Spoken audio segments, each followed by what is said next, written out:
ওরে বিনা যন্ত্র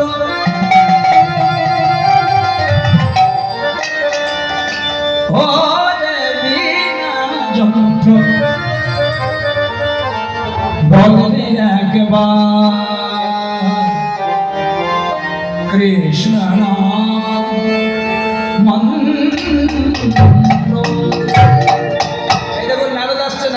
কৃষ্ণ নাম করছে ওরে বিনা যন্ত্র হরি নাম মন্ত্র হরি নাম ছাড়া দিলে কোনো গতি নাই।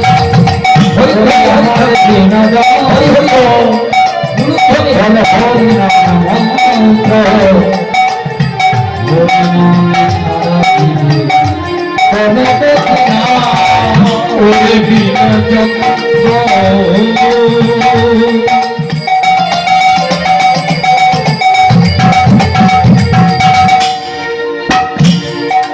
ওরে বিনা যন্ত্র হরি নাম মন্ত্র হরি নাম ছাড়া জীবের কোনো গতি নাই।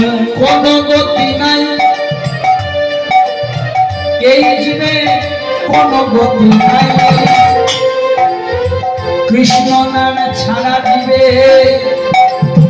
কোনো গতি নাই। কোনো গতি নাই।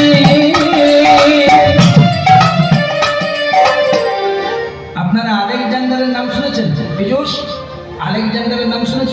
ইতিহাসে হিস্টোরিক্যাল মানুষ আলেকজান্ডার।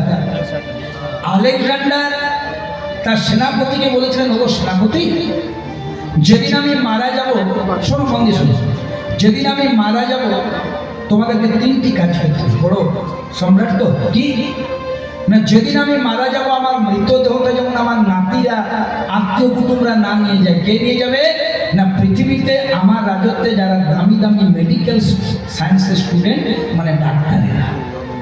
প্রথমটা দেখুন যে যখন আমি মারা যাব আমার মৃতদেহটা নিয়ে যাবে ডাক্তারেরা, দামি দামি ডাক্তার, হ্যাঁ, কার্ডিওলজিস্ট, তারপরে MS master of surgery, ENT, তারা আমাকে নিয়ে যায়। আর কি না, যখন আমার মৃতদেহটা নিয়ে যাবে হাত ধরে যেমন এভাবে ছড়াবে।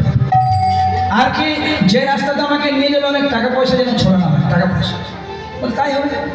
আপনি এত বড় রাজা, আপনার ইচ্ছা হবে।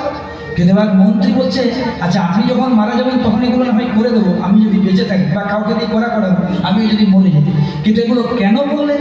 দেখুন আলেকজান্ডার কি বলছে, বলছে আমি যখন মারা যাব আমার মৃতদেহটা ডাক্তাররা নিয়ে যাবে, মানে জগৎকে মেসেজ দেবে যে যদি আসে ডাক্তার তখন কি করে ডাক্তার,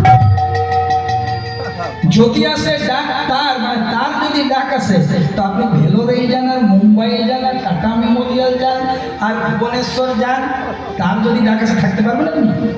তাহলে ডাক্তাররা নিয়ে যাবে, জগৎকে বলবো দেখো আমার সময় হয়েছে, ডাক্তার রাখতে পারবো। জগৎকে শিক্ষা।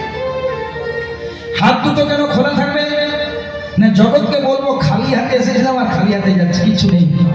আর টাকা পয়সা কেন ছড়ানো থাকবে না? জগৎকে শিক্ষা দেব যে কত কষ্ট করে কত টাকা পয়সা রোজগার করলাম, কিন্তু যেদিন আমি আমার আপন বাড়িতে ফিরে যাচ্ছি সেদিন টাকা পয়সা আমার এইখানে।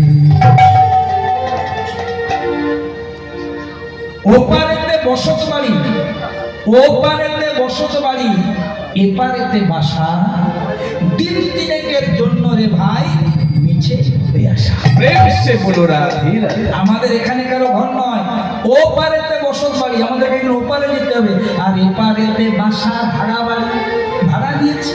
আমার যেমন 51 বছর ভাড়া নেওয়া হয়ে গেছে বাবা, কিন্তু আমি জানি না যে কখন আমার পারমিটটা শেষ হবে।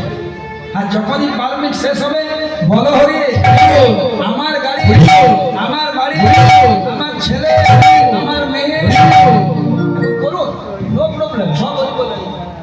ওরে বিনা যন্ত্র হরি নাম মন্ত্র হরি নাম ছাড়া দিলে কোনো গতি নাই।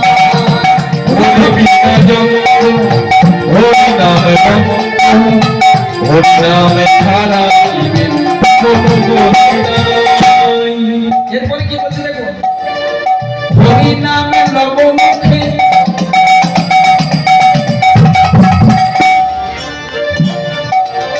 ভক্তি ভরে প্রেম ভরে বিশ্বাস নিয়ে হরি নাম লব মুখে জীবন যাবে সুখে এই হরি নাম লব মুখে।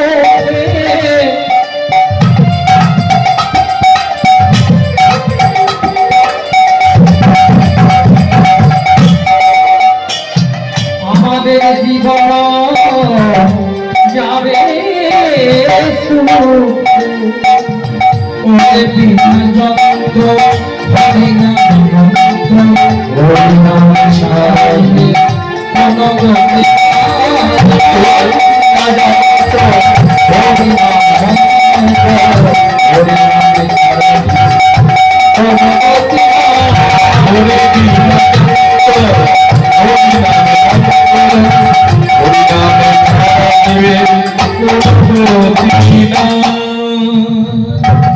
মহারাজ কংসের জয় হোক। দেখি আমার মা বোনের কেমন মন দিয়ে কীর্তন শুনছে। নারদ মুনি কোথায় এলেন মা? কার বাড়িতে এলেন? হ্যাঁ, মহারাজ কংসের রাজভবন। ও বাবু, মহারাজ কংসের রাজভবনটা কোথায়? চাকুরিয়াতে। আজকে চাকুরিয়া, কারণ যেখানে হয় ভগবানের নাম সংকীর্তন তৎকাল যেমন টিকিট হয়, সেই স্থানটি হয় নবম বৃন্দাবন। এটাই বৃন্দাবন, এটাই গয়া, এটাই কাশী, এটাই মথুরা। সবটা বিশ্বাস, সবটা ভক্তি, এগুলো কোনো যুক্তি না, কিন্তু ভক্তি। তাহলে মহারাজ কংসের রাজভবনে এলেন কে? নারদ মুনি। নারদ মুনিকে বললেন, নারদ মুনি, আজ আমার কত ভাগ্য তো, সকাল সকাল আপনার মতন একজন মহামানবের দর্শন। অনেক ভাগ্যেরও ফলে ব্রাহ্মণ বৈষ্ণব আসে ঘরে, গৃহে হয় বৈষ্ণব সেবা। না দিয়ে বৈষ্ণব সেবা উদ্ধার পেয়েছে কেবা, তার সাক্ষী মহাভারতের যুধিষ্ঠির। সামনে যদি কোনোদিন বৈষ্ণব পান, প্রণাম করতে সেবা দিতে বলবেন না। সে যেমনই হোক, সত্যসাচী ব্রাহ্মণের ছেলে যেমনই হোক, আপনি তাকে তার মূল্যটা দেবেন। আপনার জীবন সুন্দর হবে, আপনার জীবন সুন্দর হবে।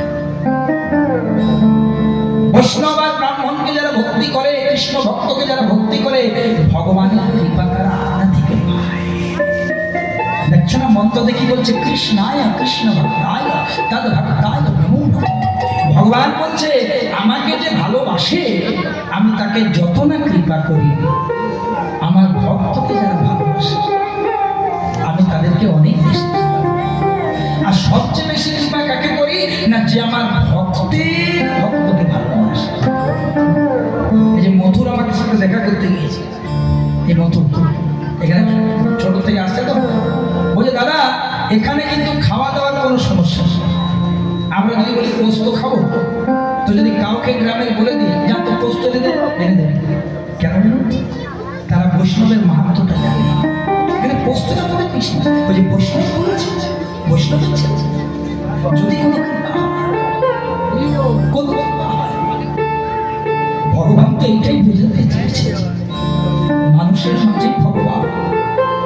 ভগবানকে আমরা কজন দেখেছি, ভিতরে আছে, এইখানটাতে জাগাতে হবে বাবা।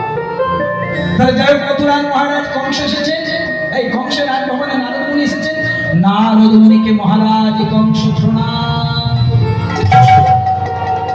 ধন্যবাদ মহামুনি, ধন্যবাদ ধন্যবাদ ধন্যবাদ। পা দুটি ধুয়ে দিন। কেন এত বড় হাই প্রোফাইল পা ধোয়ানো কিছু? এটাই তো ভক্তি। একজন ঋষি, একজন বৈষ্ণব, একজন ব্রাহ্মণ, একজন ভক্ত চরণ দুটি ধুয়ে দিন। এবার বললেন, কি বা হেতু তব আগমন? ও নারদ মুনি কি মনে করে আমার রাজভবনে? এইবার নারদ মুনি বুঝে যে শোনো শোনো শোনো, এখন তুমি কোথায় যাচ্ছ? ও মহারাজ, এখন তুমি কোথায় যাচ্ছ? কিন্তু আমার একটা কথা শুনতে মহারাজ। হ্যাঁ বলো বলো। দিগ্বিজয় গেলে তোমার কোনো জয় হবে না। কেন জয় হবে না? কেন জয় হবে না? শোনো, তোমার আদরের বোনের নাম কি বলো তো? আমার আদরের বোনের নাম দেবকী। দেবকী মানে দৈবকী তো? দৈবকী। তো দৈবকী বিয়ে দেওয়ার মতন হয়ে যাচ্ছে। তুমি বলছো আমি এখন যাবো